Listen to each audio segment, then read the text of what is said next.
राधे राधे। ओम नमो भगवते वासुदेवाय नमः। अध्याय 17। सूत जी कहने लगे, हे राजन, अब मैं सब व्रतों में उत्तम व्रत और मोक्ष को देने वाले एकादशी के व्रत का महत्व सुनाता हूँ। आप अपने मन को एकाग्र करके सुनिए। एकादशी तिथि कृष्ण पक्ष की हो या शुक्ल पक्ष की, अन्न नहीं खाना चाहिए। जो एकादशी को अन्न खाता है वह पापों का भक्षण करता है। एकादशी का व्रत माता के समान होता है।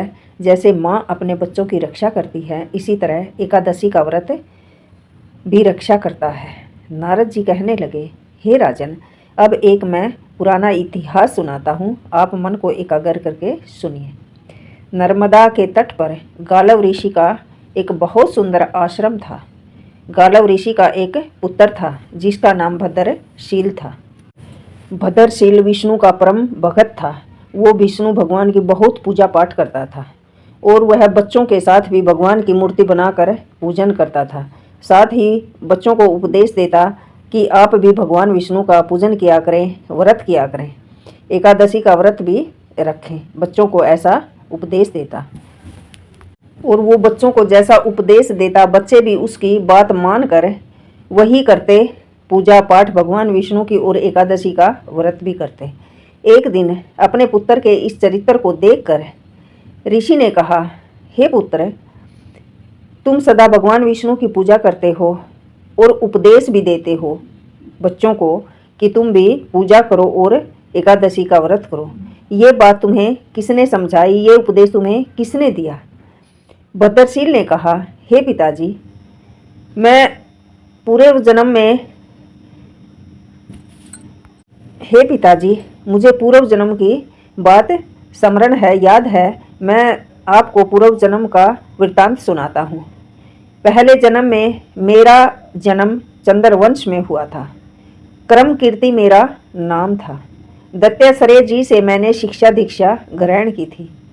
मैंने 1000 वर्ष तक राज्य किया।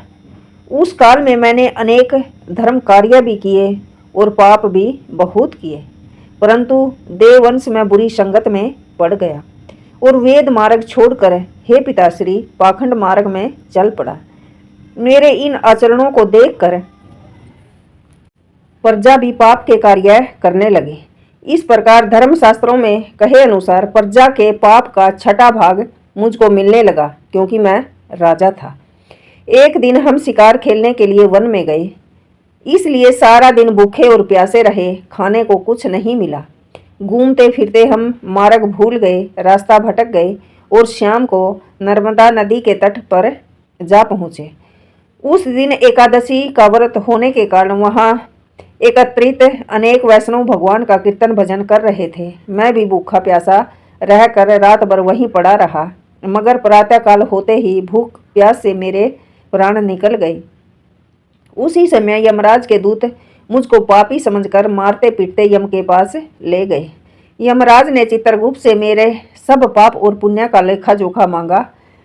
तब चित्रगुप्त ने विचार करके कहा, इसने एकादशी का व्रत किया था,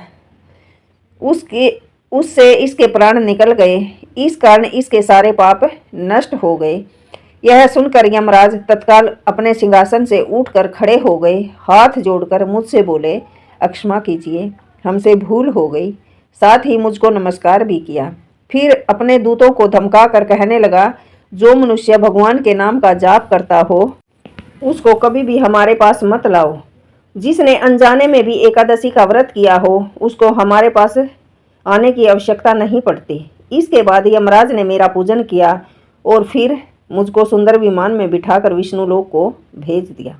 हजारों वर्षों तक इंद्र लोक साथ में विष्णु लोक में रहने के पश्चात अब फिर मैंने यहाँ पर जन्म लिया।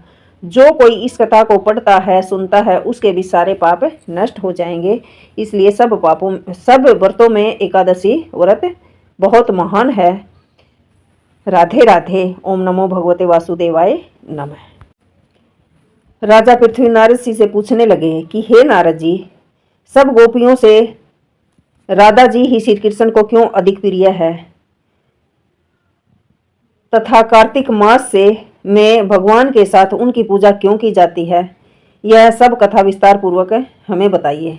तब नारद जी कहने लगे कि सबसे पहले मवंतर में पांचाल देश में प्राचीन नाम का राजा था। उसने भगवान विष्णु का अति विशाल मंदिर बनवाया। वहाँ नित्य ही बड़े विधि विधान से भगवान का पूजन किया करता था। उसी गांव की अति सुंदर एक स्त्री प्रेम से विह्वल होकर भगवान के सामने बड़ा मनमोहक नृत्य करती थी। उसके मन में सदैव यही लालसा लगी रहती कि वह इसी तरह भगवान के गले में बाहें डालकर नृत्य करते रहे। एक दिन उसने अपना समस्त द्रव्य लाकर गरीबों में बांट दिया और उसी मनोरथ में अपने प्राण त्याग दिए। दूसरे जन्म में वह सुंदर देवंगना बनी। एक दिन चंद्रकीर्ति नाम वाली वह देवंगना दर्पण में अपना अद्भुत रूप देखकर मन ही मन कहने लगी, सिवाय भगवान के मेरा और कोई पति नहीं हो सकता। ऐसा विचार करके भगवान की मूर्ति में अपना मन लगाकर नृत्य करने लगी।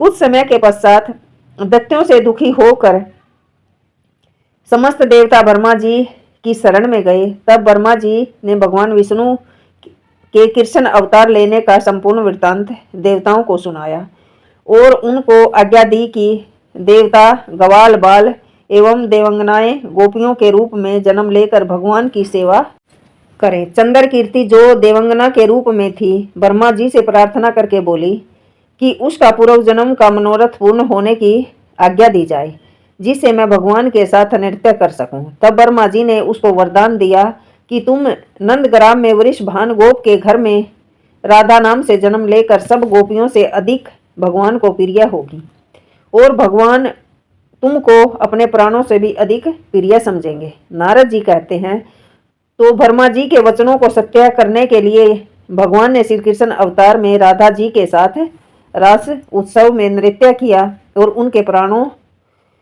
प्राणों से भी अधिक प्रिय समझा। ओम नमो भगवते वासुदेवाय नमः।